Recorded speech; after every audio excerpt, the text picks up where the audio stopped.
सभी को जय मसीह की। आज हम पढ़ेंगे यशाया अध्याय 57। इज़राइल की मूर्ति पूजा की भर्त्सना। धर्मी जन नष्ट होता है और कोई इस बात की चिंता नहीं करता। भक्त मनुष्य उठा लिए जाते हैं परंतु कोई नहीं सोचता। धर्मी जन इसलिए उठा लिया गया कि आने वाली आपत्ति से बच जाए। वह शांति को पहुंचता है। जो सीधी चाल चलता है वह अपनी खाट पर विश्राम करता है। परंतु तुम हे जादूगरनी के पुत्रों, हे व्यभिचारी और व्यभिचारिणी की संतान, यहाँ निकट आओ। तुम किसकी हंसी उड़ाते हो? तुम किस पर मुंह खोलकर जीभ निकालते हो? क्या तुम पाखंडी और झूठे के वंश नहीं हो? तुम जो सब हरे वृक्षों के तले देवताओं के कारण कामातुर होते और नालों में और चट्टानों की दरारों के बीच बाल बच्चों का वध करते हो। नालों के चिकने पत्थर ही तेरा भाग और अंश ठहरे। तूने उनके लिए तपावन दिया और अन्न बलि चढ़ाया है। क्या मैं इन बातों से शांत हो जाऊं? एक बड़े ऊंचे पहाड़ पर तूने अपना बिछौना बिछाया है, वही तू बलि चढ़ाने को चढ़ गई। तूने अपनी निशानी अपने द्वार के किवाड़ और चौखट की आड़ ही में रखी। मुझे छोड़कर तू औरों को अपने आप को दिखाने के लिए चढ़ी। तूने अपनी खाट चौड़ी की और उनसे वाचा बांध ली। तूने उनकी खाट को जहां देखा पसंद किया। तू तेल लिए हुए राजाओं के पास गई और बहुत सुगंधित तेल अपने काम में लाई। अपने दूत तूने दूर तक भेजे और अधोलोक तक अपने को नीचा किया। तू अपनी यात्रा की लंबाई के कारण थक गई, तो भी तूने ना कहा कि यह व्यर्थ है। तेरा बल कुछ अधिक हो गया, इसी कारण तू ना थकी।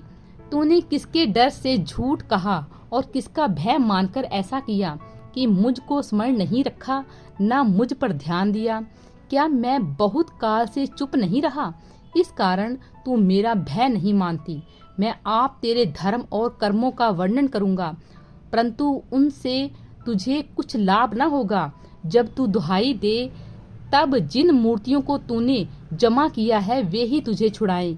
वे तो सब की सब वायु से वर्ण एक ही फूंक से उड़ जाएंगी, परंतु जो मेरी शरण लेगा वह देश का अधिकारी होगा और मेरे पवित्र पर्वत का भी अधिकारी होगा। सहायता और स्वस्थ करने की प्रतिज्ञा। यह कहा जाएगा, पांति बांध बांध कर राजमार्ग बनाओ।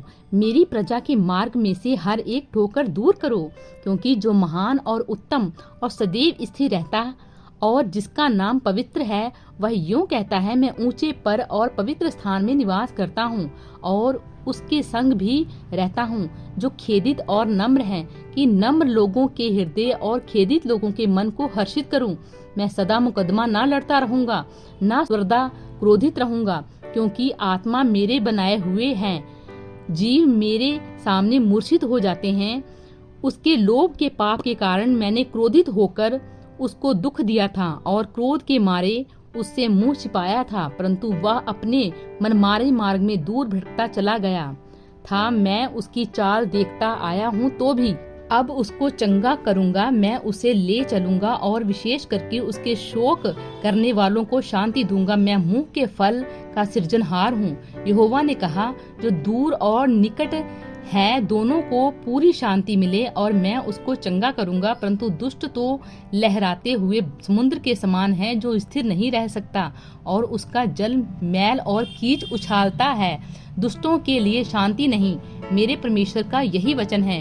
प्रभु इन वचनों द्वारा आपको बहुतायत से आशीष दे। आमीन।